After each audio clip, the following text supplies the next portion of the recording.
समस्त प्रभु प्रेमी भक्तों को जय सिया राम। भगवान की अहेतु की कृपा करुणा हम आप सबके लिए, प्राणी मात्र के लिए, पूरी समष्टि के लिए, जड़ चेतन के लिए मंगल करें। इन्हीं मंगल कामनाओं के साथ चर्चा आगे बढ़ाते हैं। मानव जीवन कल्याणकारी जीवन है। आत्म कल्याण से प्राणी मात्र का कल्याण कर सकते हैं। हमारा आपका जीवन शांति और सदशास्त्र से, संतों से जुड़ा हुआ होना चाहिए। यदि जीवन में शांति नहीं है तो हम आप शांति की केवल बात करने के अधिकारी नहीं हो सकते, और यदि बात करेंगे भी तो उसका प्रभाव नहीं पड़ेगा। एक तरफ स्वभाव में उच्छृंखलता हो, दूसरी तरफ सुशांति की बात करें तो यह केवल बात ही रह जाएगी, उसका कोई प्रभाव नहीं पड़ेगा। अपने जीवन को उदात्त बनाने के लिए दूसरों को भी यदि हम चाहते हैं कि दूसरे लोग भी हमारी बातों को माने और सही दिशा में मार्ग पर चले, कदम रखें, तो पहले हम आप सबको आदर्श पुरुष बनना पड़ेगा। स्वयं अपने जीवन को अनुशासित करना पड़ेगा। शांति की प्रवाह, शांति की धारा अविरल होती है। उस धारा में किसी प्रकार कोई बाधाएं ना हो, और हमारा आपका जब आचरण पवित्र होगा, जीवन में शांति होगी, जीवन में सहिष्णुता हो, तब हम आप इसकी चर्चा कर सकते हैं। परम शांति स्वरूप तो परमपिता परमात्मा है। परमपिता परमात्मा आनंद स्वरूप हैं, सुख शांति के भंडार हैं। जीव जब इनसे जुड़ जाता है तो वह भी परम शांति का अधिकारी बन जाता है। जिसके पास जो वस्तुएं होती है, यदि हम उसके पास जाकर याचना करते हैं, अपनी आवश्यकता बताते हैं, तो वह कृपा करके, करुणा करके सहज भाव में दे देता है कि चलो हमारे पास तो इसका भंडार है, थोड़ा दे देने से कोई कमी नहीं आ जाएगी। ऐसे ही परम पावन परमात्मा, दया निधान, प्रणतपाल, शरणागत के रक्षक, जो सुशांति स्वरूप, सुख स्वरूप, आनंद स्वरूप हमारे श्री राम जी हैं, इनसे जो जीव जुड़ जाता, इनकी शरणागति स्वीकार कर लेता, इनके नाम का जप करता है, उसका जीवन परम मांगलिक हो जाता है, दिव्य पावन हो जाता है। कुछ लोग ऐसे होते हैं जो सृष्टि में आकर के धर्म, सत्य, न्याय, सुख, समृद्धि, इन सारी चीज़ों से विमुख रहते हैं। जितने भी सृष्टि में सात्विक चीज़ें हैं, वह जहाँ वैशिष्टता है, वह सब परमात्मा के ही स्वरूप हैं, परमात्मा ही वैशिष्ट रूप में है। जहाँ भी धर्म देखा जा रहा है, वहाँ परमात्मा ही धर्म रूप में है। जहाँ सत्य है, वहाँ राम ही सत्य रूप में है। जहाँ करुणा, प्रेम, दया, ये सारी चीज़ें हैं, वहाँ हमारे राम ही अलग अलग रूपों में, भिन्न भिन्न रूपों में वह विद्यमान हैं, वहाँ हैं, विराजमान हैं। तो धर्म भी परमात्मा का ही अंग है। परमात्मा ही धर्म स्वरूप है, धर्म ही परमात्मा स्वरूप है, यह भी भाव रख सकते। यहाँ गोस्वामी श्री तुलसीदास जी महाराज कुछ ऐसे लोगों के लिए कह रहे हैं जो लोक और परलोक किसी काम के नहीं रह जाते हैं। उनका जीवन ना लोक हित में ही रहता, ना परलोक हित में ही रहता। गोस्वामी जी कह रहे हैं कि उनका जीवन वर्षा की गोबर की तरह हो जाता है। दोहावली रामायण के माध्यम से सुने। बरसा को गोबर भयो, को चहई को करई प्रीति, तुलसी तू अनुभव ही अब राम विमुख की रीति। गोस्वामी श्री तुलसीदास जी महाराज कहते हैं कि तू अब श्री राम जी से विमुख मनुष्य की गति का तो अनुभव कर। वह बरसात का गोबर हो जाता है, जो ना तो लीपने के काम में आता, ना पाथने के काम में, ना ही उससे लिपाई हो सकती है और ना ही उसके उपले बन सकते, कंडी बन सकते। किसी प्रकार कोई उपयोग नहीं हो सकता, अर्थात निकम्मा हो गया, वह व्यर्थ हो गया। उसे कौन चाहेगा और कौन उससे प्रेम करेगा? अर्थात कोई नहीं। प्राणी मात्र के लिए, मनुष्य मात्र के लिए, मानव मात्र के लिए संदेश है, उपदेश है, शिक्षा है। गोस्वामी जी कह रहे हैं, तू अब श्री राम जी से विमुख मनुष्य की गति का तो अनुभव कर। हम आप सब के लिए है। यदि हम आप भगवान के भक्तों को देखते हैं, जो वास्तविक भक्त हैं, भगवान की शरणागति में हैं। भगवान की शरणागति का पहला लक्षण है वह भक्त विनम्र होगा। विनम्र का मतलब ऐसा नहीं मन कपटी तन सज्जन चीन्हा, ऐसा नहीं कि मन में नाना प्रकार के कपट के जंजाल बो रखे हैं और मन में कुछ तन में दिखाई दे रहा है कि अरे ये तो बहुत निर्मल संत है। नहीं, जो मनस्य एकम, कर्मस्य एकम, वचस्य एकम, ये तीनों मन कर्म वचन तीनों एक होता है और तीनों एकत्व करके पुनः हम भगवान की शरणागति स्वीकार कर लेते हैं तो हमारी दृष्टि, मेरा व्यवहार, हमारी वाणी सारी सादगी पूर्ण हो जाते हैं। सत्य के दृढ़ नौका पर हम आप सवार हो जाते हैं। वह परमात्मा की शरणागति का पहला लक्षण है।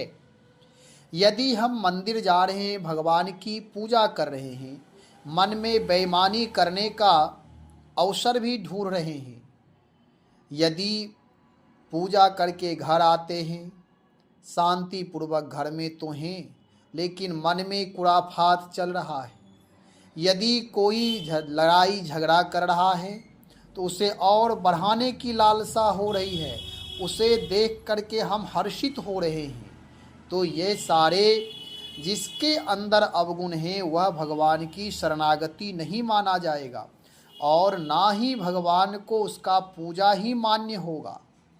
हम आप जब तक अपने विचार को शुद्ध ना कर लेंगे, मंदिर में जाते रहेंगे फिर भी कोई बदलाव नहीं आएगा।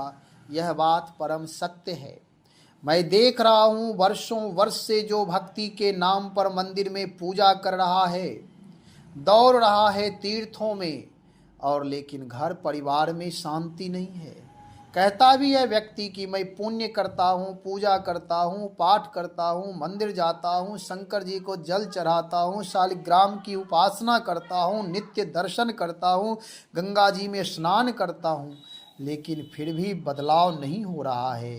क्योंकि गंगा जी हमारे पाप को धोते हैं तो शरीर से किया हुआ पाप मान ले धुल जाएगा। दूसरी बात, पाप हम करें और गंगा जी धोते रहें, ये हमारी बेईमानी ही है।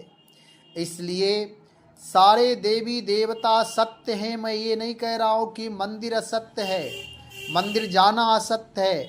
आप मंदिर जाएं, मंदिर में दर्शन, पूजन, परिक्रमा करें, गंगा स्नान करें, लेकिन अपने विचारों की शुद्धि का भी ख्याल रखें। खास करके अपने अंदर झांकें कि मैं कहीं, यदि कोई कहीं दोष दिखाई दे रहा है तो ऐसा तो नहीं है कि दोष में इंटरेस्टेड हो गए। इसका मतलब है विचार की शुद्धि नहीं हुई है। हम ब्रह्मचारी हैं कि नहीं, ब्रह्मचारी का मतलब ब्रह्म विचार में, सत्य विचार में, परोपकार, सहिष्णुता, संस्कार, अनुशासन, सत्य के मार्ग का अनुसरण कर रहे हैं कि नहीं। यदि नहीं कर रहे हैं तो हम आप व्यभिचारी माने जाएंगे। वह नाम व्यर्थ के विचार में हम भटकते हुए अपने जीवन को व्यर्थ कर रहे हैं, उसका कोई मूल्य नहीं होगा। वह व्यक्ति ना समाज के काम में आता है, ना वह उसका लोक बनता, ना परलोक बनता है।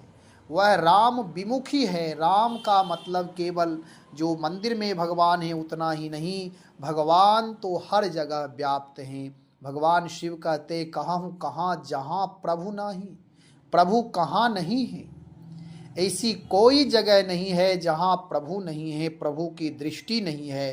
तो इसलिए कोई न कोई किसी न किसी रीत से भगवान को अवश्य पकड़ ले।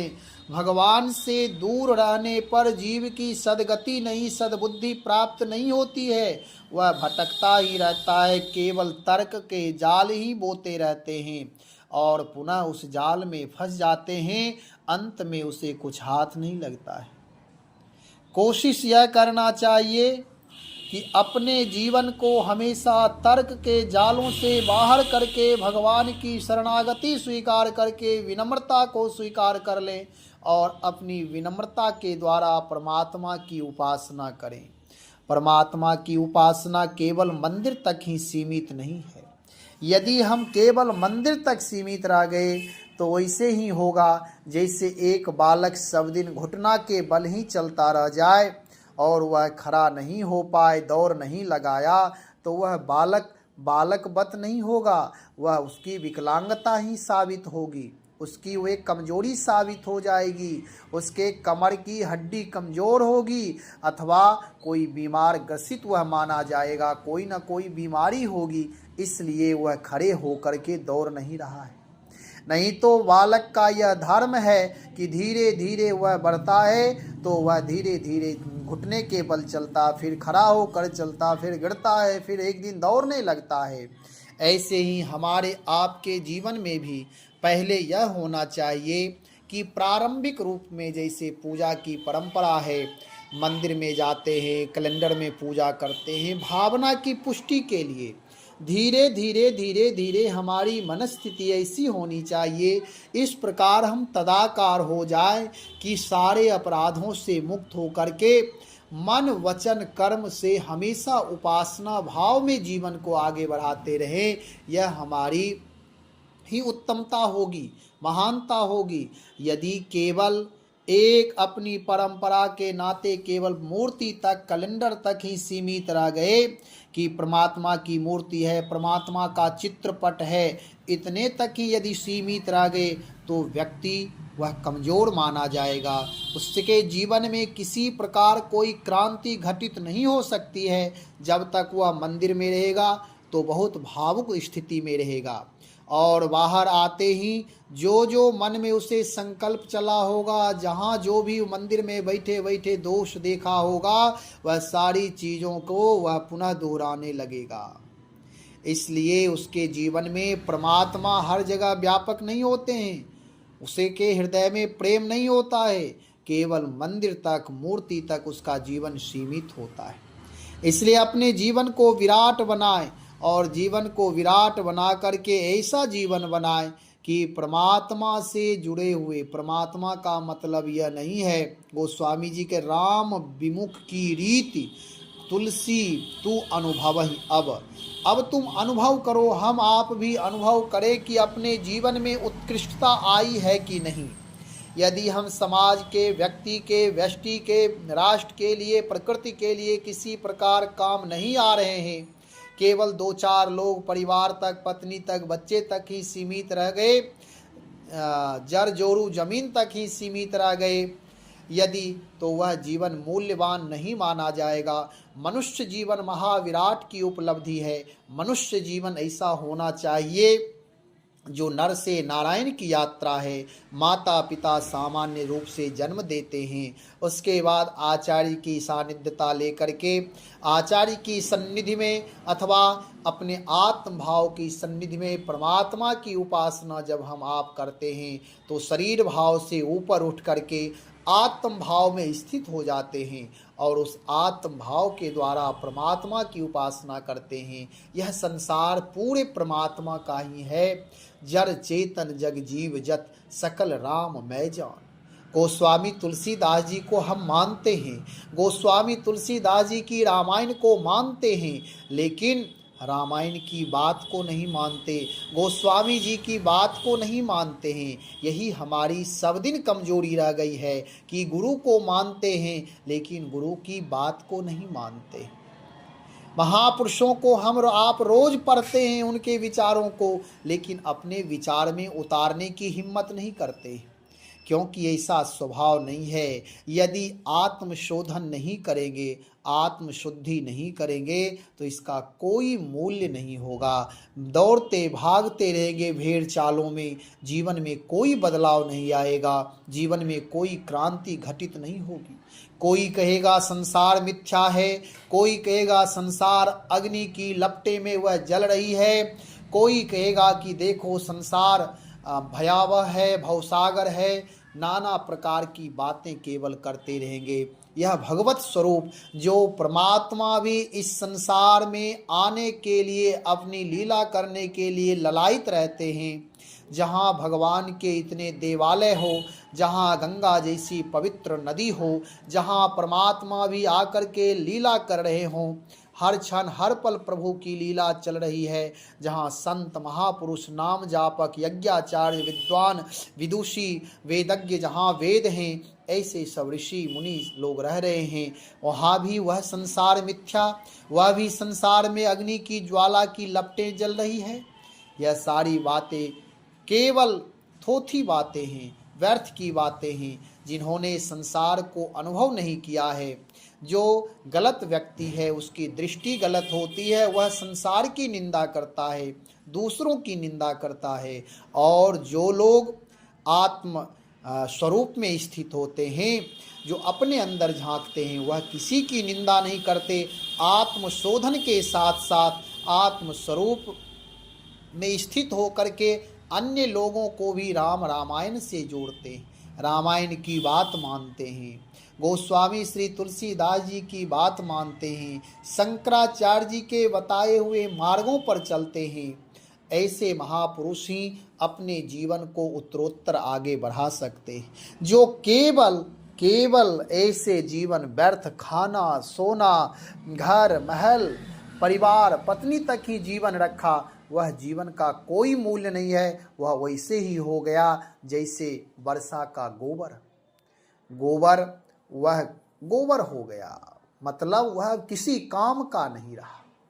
किसी काम का यदि उपले भी बन जाते हैं तो उपले बन जाते तो उससे हवन होता, पर्यावरण शुद्ध होता, लेकिन उपले भी नहीं बने। यदि लिपाई हो जाती तो लिपाई से भी घर पवित्र हो जाते, नेगेटिव जो सूक्ष्म जीवाणु हैं वे सब मर जाते, वह घर देव स्वरूप हो जाता, तीर्थ स्वरूप हो जाता, वहाँ सात्विक शक्ति आकर के विराजमान होती, वहाँ पूजा पाठ होता। लेकिन वह गोबर वर्षा का हो गया, इसलिए उसका कोई मूल्य नहीं रह गया।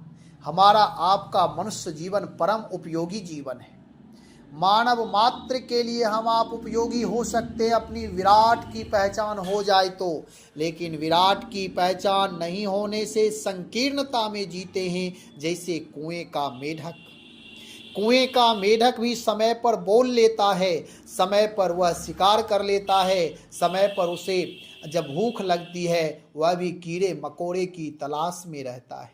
ऐसे ही हमारा आपका मनुष्य जीवन भी हो जाएगा। अपना घर बनाया, घर तक सीमित रह गए, फिर जब भूख लगी भोजन कर लिए, नींद लगी सो गए, पुनः उठे पुनः वही भोजन, शयन के चक्कर में ही पूरे जीवन बीत जाते हैं। और ऐसा एक दिन नहीं, जन्म जन्मांतर से ही चक्र चल रहा है, आत्मबोध नहीं हो पा रहा है। इसलिए अपने जीवन को वर्षा के गोबर की तरह व्यर्थ नहीं गमाएं, जीवन को उत्कृष्ट बनाएं, सेवा सुमिरन से जोड़ें। जब तक सेवा और सुमिरन नहीं होगा, राम रामायण की बात नहीं मानेंगे, जब तक राम नाम का यथार्थ स्वरूप में स्थित होकर के भावना से युक्त होकर राम नाम का अनुसंधान जप नहीं करेंगे, तब तक वह राम नाम भी लाभ नहीं करते हैं। नहीं तो भिखारी भी दे दे राम, दिला दे राम, देने वाले सीताराम आर्त होकर के रो रहा है। क्या उससे भगवत प्राप्ति हो गई या नाम रूपी अमृत का रस मिला? नहीं मिला। ऐसा जीवन व्यर्थ हो जाता है। इसलिए अपने स्वभाव को, अपने स्वधर्म को पहचाने, आत्मनिरीक्षण करते हुए, आत्म परीक्षण करते हुए दूसरों का परीक्षण कभी ना करें। जब करें, जब समय मिले परीक्षा करने की, तो पहले अपनी परीक्षा करें। मैं क्या हूँ, मैं कौन हूँ, मैं कहाँ हूँ, मैं किस स्थिति में हूँ, वर्तमान में जी रहा हूँ अथवा भूत भविष्य की कल्पना में जी रहा हूँ, ऐसा विचार होना चाहिए। लेकिन दुर्भाग्य यह है कि दूसरों की परीक्षा लेने में हम अस्त व्यस्त हैं और अपने अहंकार को पुष्ट कर रहे हैं, अपने को बड़े मान रहे हैं। यह दुर्भाग्यपूर्ण ही होगा। इसलिए कोशिश करना चाहिए कि भगवान नाम का सतत जप करें, भावना से युक्त होकर जप करें। और राम नाम का प्रभाव ऐसा है कि व्यक्ति में रूपांतरण ला देता है। यदि रूपांतरण नहीं हो रहा है, इसका मतलब यह होता है कि मैंने राम नाम जप का केवल ढोंग किया है। थोड़ा बहुत आंशिक लाभ प्राप्त हो सकता है, आंशिक लाभ, लेश मात्र, थोड़ा अल्प। इसलिए जीवन को भगवान से जोड़ें, अपने जीवन को परोपकार, परहित, दया, करुणा, जीव मात्र के प्रति अपनापन, मैत्री भाव, ये सारे दैवी संपदा हैं। इन दैवी संपदाओं के साथ युक्त होकर जीवन को आगे बढ़ाते रहें। जीवन महान बन जाएगा, नारायण स्वरूप हो जाएंगे हम आप। लेकिन दुर्भाग्य यह है कि ऐसा हम निरीक्षण नहीं करते हैं। कोई बात नहीं है, घबराने की बात नहीं है, केवल अभ्यास करें हर क्षण हर पल प्रभु से कि हे नाथ, मैं आपकी शरण में हूँ। आपके विधान में कहीं अमंगल नहीं है, जो भी होगा मंगल ही मंगल होगा। आपकी कृपा, आपकी करुणा प्राणी मात्र के लिए मंगल कर रहा है, हमारे लिए भी मंगल होगा। हे नाथ, मैं आपकी शरण में हूँ। ये भाव उदात्त बनाकर रखें। जो कुछ भी हो रहा है प्रभु की इच्छा से हो रहा है। यदि हम आप कुछ मनोवृत्ति से कुछ गलत कदम रख रहे हैं तो आत्मदोष का निरीक्षण करें, आखिर मैंने ऐसा क्यों किया। इसलिए यदि आत्मनिरीक्षण नहीं करें तो फिर फिसल जाएंगे।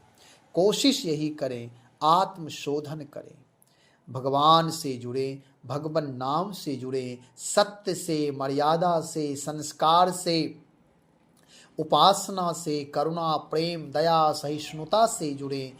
जब ये सारे गुण धर्म हमारे अंदर स्थापित हो जाएंगे तब हम आप महान माने जाएंगे। श्री राम जय राम, जय जय राम। श्री राम जय राम, जय जय राम।